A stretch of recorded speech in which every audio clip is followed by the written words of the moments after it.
नमस्कार दोस्तों, स्वागत है आपका एक और नई वीडियो में। आप सभी को हमारे चैनल की तरफ से धनतेरस, दिवाली और भाई दूज की हार्दिक शुभकामनाएं। आशा करते हैं आप सभी का त्योहार अच्छे से मना होगा। आज की खबर पर आते हैं। उत्तर प्रदेश में अयोध्या नगरी में जो राम जन्मभूमि की एक जीती जागती मिसाल है, वहां पर दिवाली के उपलक्ष्य में दीप जलाए गए। ये दीप कोई आम दीप नहीं थे। ये दीप इतने दीप थे कि इतने तो शायद पाकिस्तान की आबादी होगी। इस ऐतिहासिक समारोह में 84 लाख दीपक के साथ जब राम जी के भजन चले तो पूरी दुनिया में राम और भारत की चर्चा हुई। इस ऐतिहासिक समारोह में सीएम योगी आदित्यनाथ और प्रधानमंत्री मोदी ने भी अपना आकर उसका आगमन किया। इस ऐतिहासिक समारोह को दुनिया भर ने देखा और इसकी भव्यता इतनी थी कि ये बाहर सैटेलाइट से भी कैप्चर किया जा सकता था। इतना सब देखकर ही पाकिस्तान जल बन गया।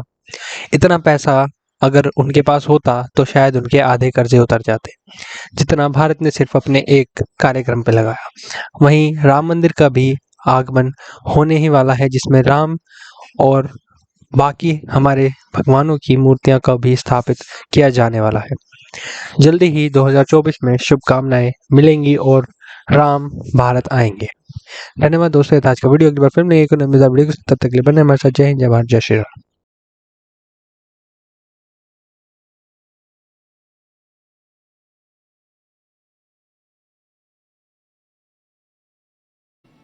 ये देखें, ये मक्का के आगे इंडिया ने अपना झंडा लहरा रहे हैं। क्या समझते हैं कि ये चीज़ सही है?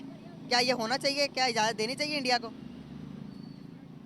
वो तो सऊदी हुकूमत का काम है। बिल्कुल नहीं। झंडा तो किसी मुल्क का, वहाँ तो सिर्फ अल्लाह का ही झंडा चलता क्या है। कह रहे हैं अंकल? बिल्कुल नहीं सर। बिल्कुल नहीं देना चाहिए। हाँ, क्यों? इसलिए कि उनका कारोबार उनके साथ ज़्यादा चलता है तो उनकी मशहूरी करते हैं ज़्यादा वो। अच्छा, किन का कारोबार ज़रा इजी करें थोड़ा। उनका जनाब अली सऊदी अरब का इंडिया के साथ बिजनेस बहुत बड़ा है। हाँ। इसके लिए उसे अप्रिशिएट करते हैं, यानी कि उसको आगे लाते हैं।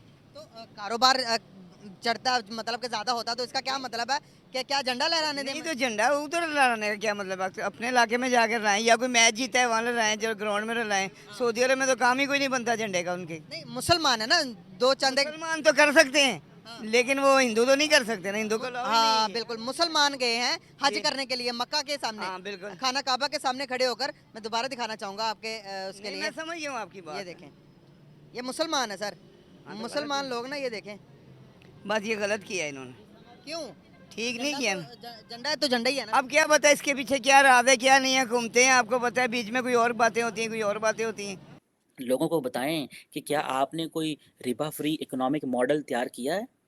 आप लोगों को बताएं कि आपकी जो सोसाइटल सिक्योरिटी का क्या मॉडल है, आपकी पार्टी क्या समझती है।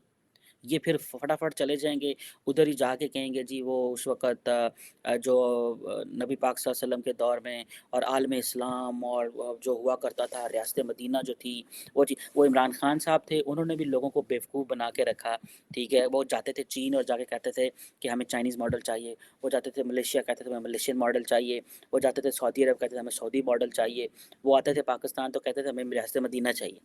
तो मतलब हर जगह वो जाके कहीं और मॉडल बता देते हैं कि वो, और उसकी वजह ये थी कि क्योंकि वो ये सारा कुछ बोलते हैं सियासत के लिए, इनके पास कोई हार्ड फ्रेमवर्क कोई मौजूद नहीं होता।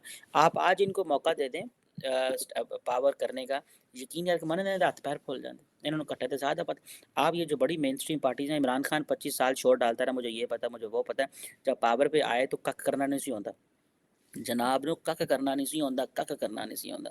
और जनाब जो थे वो खचल होते थे, कभी एक फाइनेंस मिनिस्टर, कभी दूसरा फाइनेंस मिनिस्टर, कभी तीसरा फाइनेंस मिनिस्टर।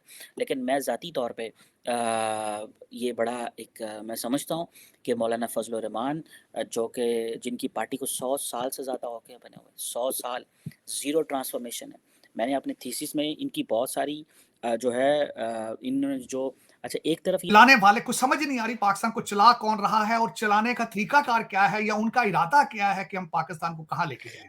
अब मैं ये बात आपको बताना चाहता हूं कि पाकिस्तान में पासपोर्ट का पेपर मौजूद नहीं है, लेकिन आपके केयर टेकर प्राइम मिनिस्टर साहब, जिनका पोर्टफोलियो ही नहीं कि पाकिस्तान से बाहर जाए, वो अपने एक अगले दौरे के लिए तैयार है।